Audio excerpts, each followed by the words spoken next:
All right, so with this Knicks Cavs series, I'm gonna be honest with you. It's already 3-0. Like, no team has ever come back from that.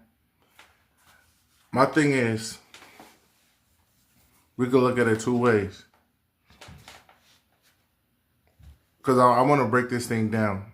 Of course, the Knicks going to win. Let's get that out the way. The Knicks going to win. They're going to win. All right, we got that.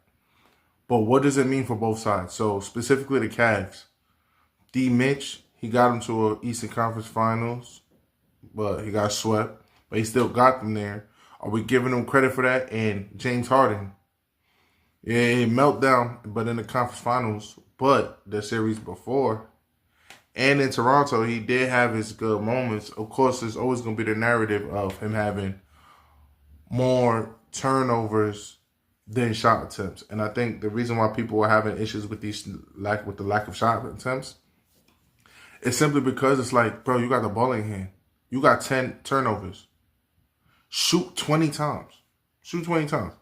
Because if you're going to get 10 turnovers, but you only going to shoot like 5 times, the 10 turnovers is in stone. But the most you're going to have to offset that is 10 points. Shoot that joint 20 times. You could get like 40, 50. You got 10 turnovers, but at least you put on. It's also an effort thing. It's like, bro, you have more turnovers than shot attempts. You can't control turnovers all the time. Sometimes they're locking up. But it looks like as soon as you get a few turnovers, you don't even want to shoot the ball no more. You're like, I'm already messing up here. Now what if my shot off?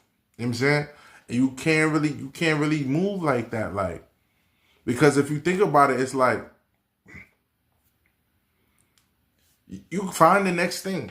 Clearly, ball control with them turnovers, ball control not your thing. But you could shoot, you could dribble, you could get to the foul line.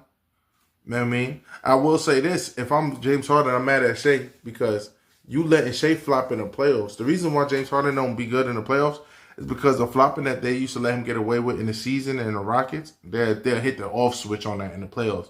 But it's looking like for Shea, they're letting it go all the way. So he might feel a way about that. But back on the original topic, as far as like how we feel about James Harden, like he got to the conference finals and on the West and the East. There's that. But also, it's still more like it's like every time he do something good, he do something crazy right after that. You can't really give him his full credit. Like,